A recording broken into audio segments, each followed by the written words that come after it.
Most people think fishing YouTube is easy money. I think the numbers I'm about to show you will say otherwise.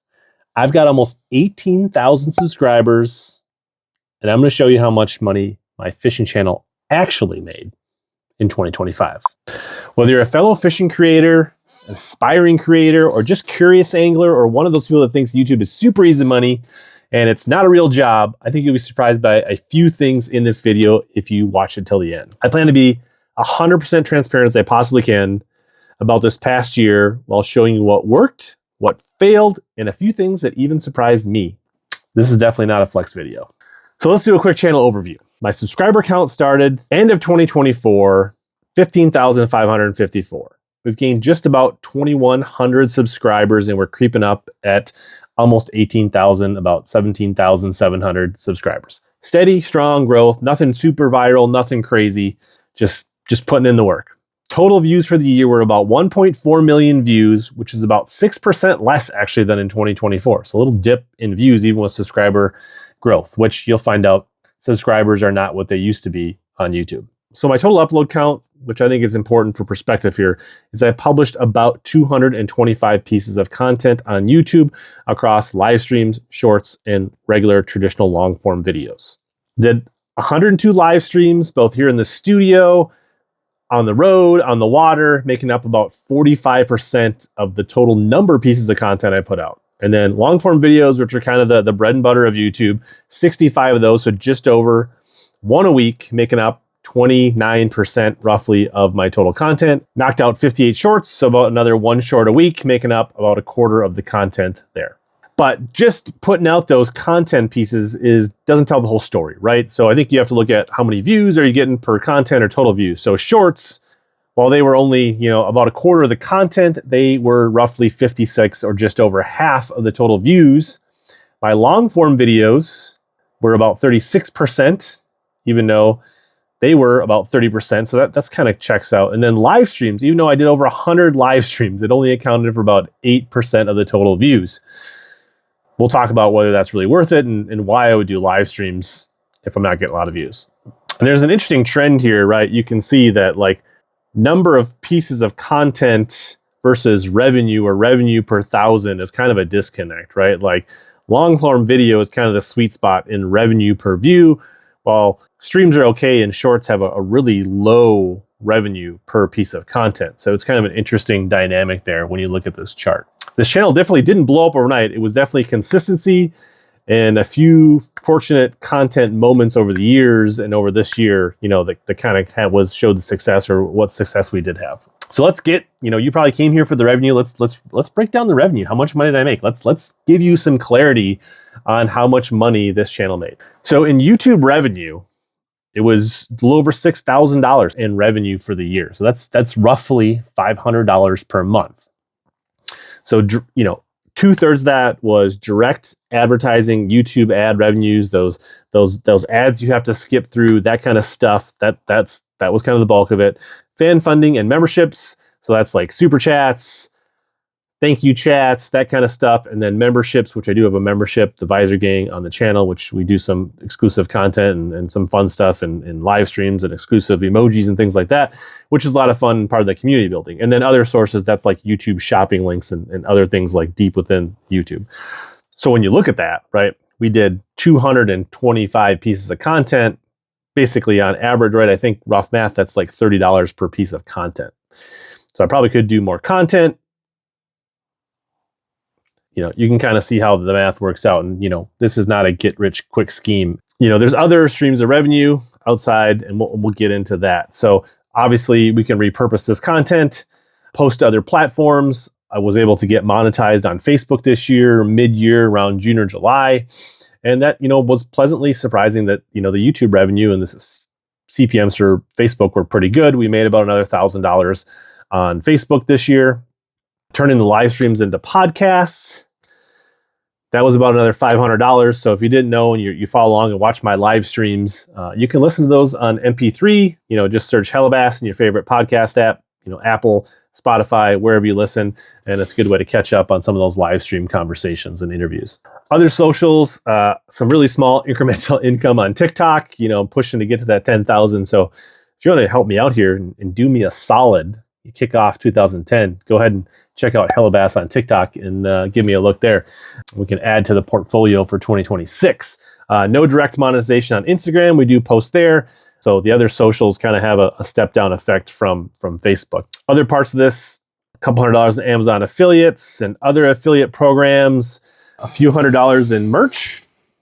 So I do have HellaBass merch. You're not a real creator, right? If you don't have some kind of merch, you can check out the links and see the pictures of the t-shirts and mugs and hoodies and things like that down below for the HellaBass merch. So really all in there is a few $100 in external affiliates and merch and things like that. Do some writing, some article writing, which brings in about another $1,500.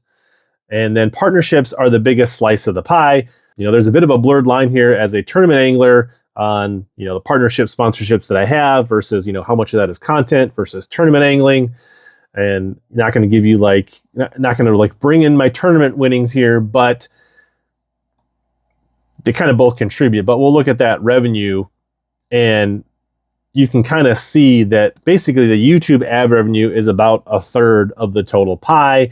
And then the rest of these pieces make up the total pie for the year. This is kind of where you want to be as a content creator. A lot of people think that, you're going to get like 1 million views and make all this money, this easy money through YouTube ad revenue. But the truth is that YouTube ad revenue should be maybe 20 to 30% of your total revenue. And you should build a business around it with partnerships, affiliates, product sales, a whole nother conversation there. But really, this should just be a third-ish, quarter to a third of your total revenue. So you can kind of see, I'm not going to give the exact details on, the partnerships and who they are and how much that is, but this gives you a rough directional data of the total revenue, which is about $1,600 a month for the content creation side of my business, not counting any tournament winnings, revenues, things like that. So this, as you can see, fishing and YouTube in general is a long game. It's not a get quick rich scheme. Not quitting my day job. If we break it down by the hour, I probably could get a side hustle like delivering sandwiches or Uber Eats and make more money per hour than this. But I enjoy what I'm doing and kind of sharing kind of behind the scenes here. If at this point you're finding any value, you find this interesting, go ahead and give this video a like, as I'm sharing a lot here. So let's talk about what were the top performing contents, and we're going to get to some of the duds, because I think you learn more sometimes about what doesn't work than what does work. So we're going to cover both what's worked and what hasn't worked. My top 5 videos of the year, the interesting thing here is 4 of them weren't even created this year. They're evergreen pieces of content that were made 1 to 2 to 3 plus years ago that are still gradually grinding out solid views. And the only one I made here in 2025 was this swim bait video about the 5-inch HellaBass comparison on boot tail mag draft style swim baits. And it's interesting that these live scope electronics videos are some of my best producers, even though that's not a huge focus of my channel, is that for all the comments about people say how boring live scope is and how they don't want to use it and it's cheating, there is sure a lot of people searching and watching and looking to learn more about how to use live scopes and settings. So it might be an indication that the squeaky wheels are making a lot of noise, but that's not necessarily maybe what the general population feels about the technology. Side tangent, but that's just something I thought was interesting. Getting into the only published in 2025 videos, you can see that swim bait video. And then a couple things here. You see deep dives on baits, techniques, things like that, still popular. Long form tournament recaps resonate with my core audience. And, even some of those longer, hour plus videos have done really well on the channel. So a lot of time, sweat, and those are take a lot of time, a lot of resources to film, edit, and put together. So it is good to see those and get rewarding that they are decent producers on the channel from a viewers, subscribers, and watch time. And it's kind of one of the good insights here is good evergreen content keeps delivering more than you think. Sometimes I think a lot of times you want to get those quick views, talk about flashy current events and cheating scandals and what's in the news now, but those kind of get a quick spike, like dopamine, and then they kind of fall off. But good quality evergreen content, like how to rig a stupid tube and wacky rig tips and some of that stuff really can deliver over time, and people keep watching them for years.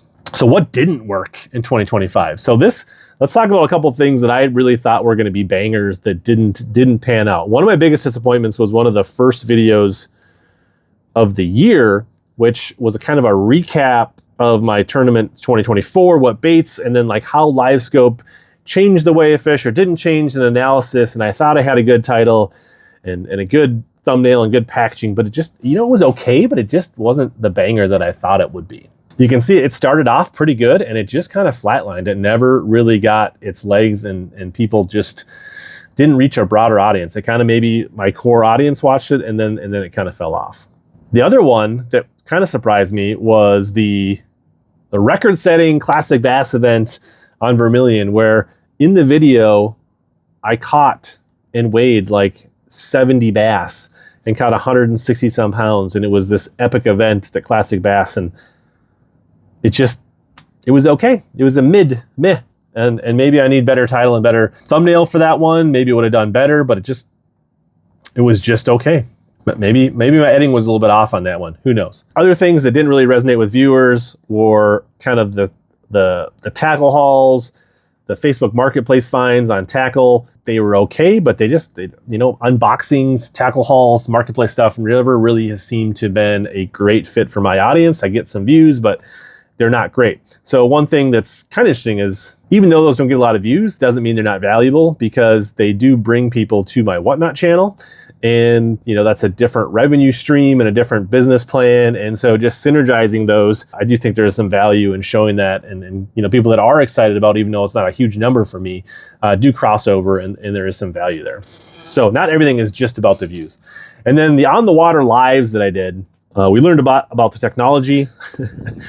We had some great lives, some slow lives. Sometimes the fish don't want to cooperate when you go live, but I think we spent a lot of time learning about the technology and the Starlink and the sound and the audio and getting the camera angles right. So, we will do more of that hopefully, but those didn't kill it by any means. So, kind of platform comparison, YouTube versus Facebook versus, TikToks and Shorts. YouTube long form and live streams to me are the slow burn, the steady blocks, the community building that really everything's built around for me, and kind of what I invest most of my time in.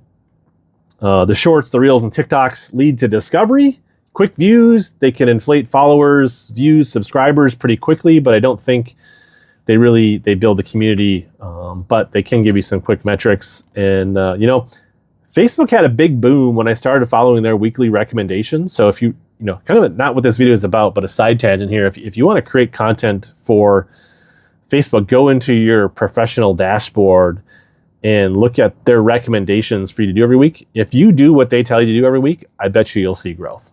There's your kind of pro tip for Facebook, little nugget there. And Facebook quietly paid better than I expected. So lessons learned: consistency and publishing is better than perfection. Done is better than perfect.